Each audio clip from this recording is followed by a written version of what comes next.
everyone, it's Aislinn here. Welcome back to my channel if you are returning, and welcome if you are new.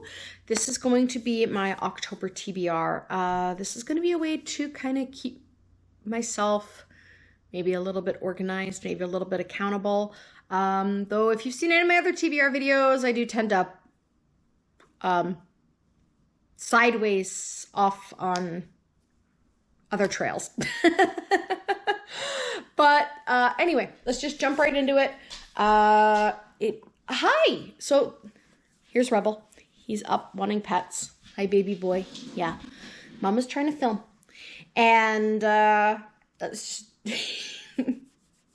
sorry. I should probably cut that out, but I kind of don't want to because he's really cute. See? Look at that face. Okay.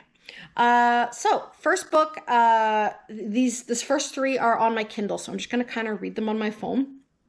The synopses, one is The Spite House, by Johnny Compton. And basically this is a gothic thriller, and it's Eric Ross is on the run from a mysterious past with his two daughters in tow when he comes across an ad for a caretaker for the Masson, M-A-S-S-O-N, if you know how to say that, house. Eric hopes they finally caught a lucky break. The owner of the most haunted place in Texas is looking for proof of paranormal activity. And all they need to do is stay in the house and keep a detailed record of everything that happens there, provided the house horrors don't drive them all mad like the caretakers before them.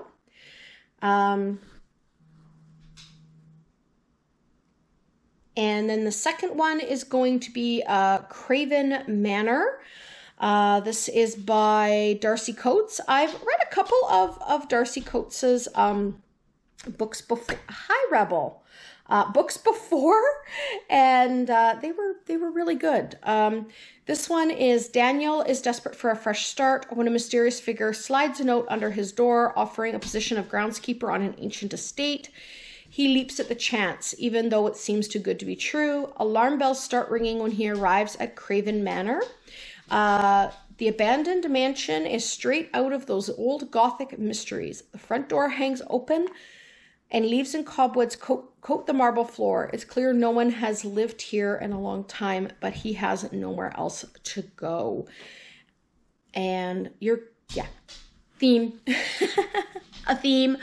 I have another haunted house on this TBR, just a warning, but it's a physical one, so I'll get to it next. I'm going to post photos of the covers of all these books in this one, or in the video.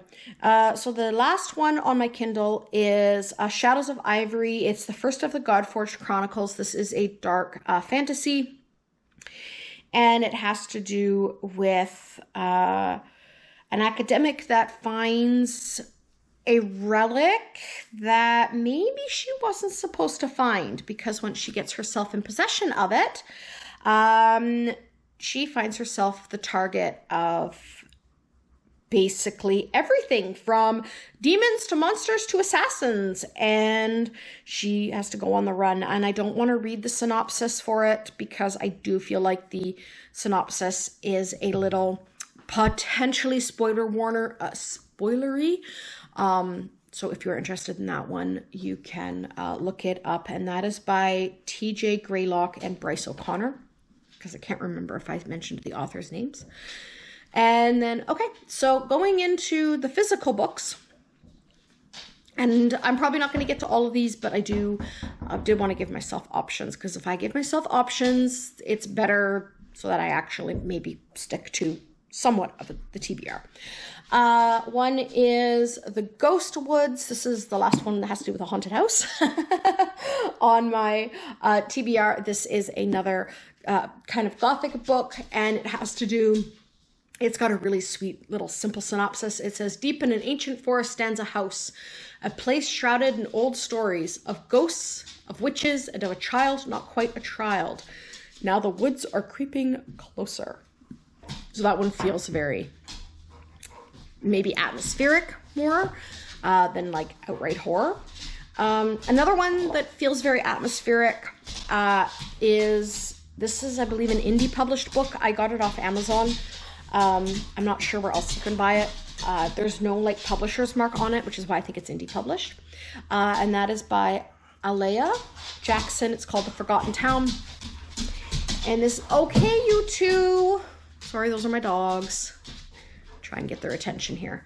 And it just is, after the sudden death of his estranged father, Ethan inherits an old map leading to an abandoned town deep in the woods, a place that has been wiped off all records. Driven by curiosity and need for closure, Ethan ventures into the forgotten town, only to discover it's populated by ghostly remnants of its former residences. And that's as far as I'm going to read on that synopsis, because I do think there's more of it that is spoilery.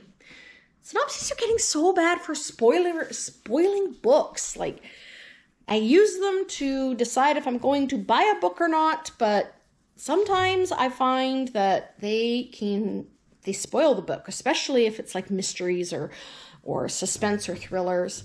Sorry, my dogs are very needy today. And it's because I'm trying to film. This is actually my third time trying to film this video. But I have been dog crashed each time. Okay, and then this one is Phantasma by Kaylee Smith. Phantasma is a book about a deadly competition. So Phantasma has only 2 rules: stay alive and don't fall in love. When Ophelia discovers her mother brutally murdered, there is no time to grieve. She has inherited the family's fearsome magic and enormous debt.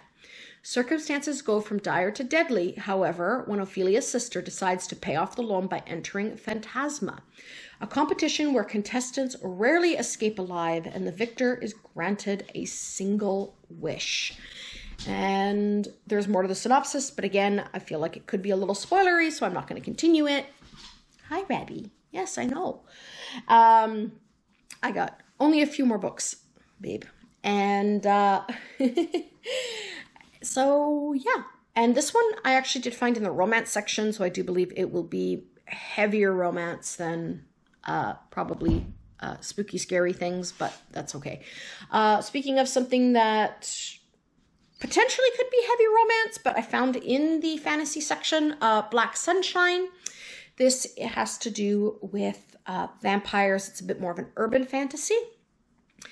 Basically, it's all Lenore Warwick wants for her 21st birthday is to hang out with her friends, finish her second semester at Berkeley with flying colors, and maybe catch the eye of the hot musician playing a show at a club that she can now legally enter. Unfortunately, fate has other plans for her. A week before her birthday, she's kidnapped by a brooding and dangerous stranger with cold eyes and a lethal touch who has been stalking her on San Francisco's fog-shrouded streets. And then it goes on about vampires and vampire slayers. So could be very Buffy the Vampire Slayer-esque, potentially. There is another thing back here that I feel like is a bit of a spoiler, so I'm not going to continue on with that. And then of ones that are definitely heavy in romance, or will be, Fall of Wrath and Ruin by Jennifer L. Armentrout. Ruby. It's my girl. I'm going to have to wrap this up quickly, so I'm going to speed through these next couple here. This was very, very popular on BookTube. No, stop. This is very, very popular on BookTube a while back, so I'm not going to get into the synopsis for that one. I think it was pretty well known. And then this one is a dark fae romance duology. I have both Fate of a Royal and Fate of a Foe, and these are again more in the urban fantasy sort of setting. And it has to do with fae royals who leave their realm and come to our realm as part of I'm going to say like a goodwill gesture, but these fae in these books definitely read as like darker fae. So I'm going to have to go, and I will catch you guys all in the next video, which hopefully will be a more of a vlog style video with reading some books, and I'll catch you guys later. Bye.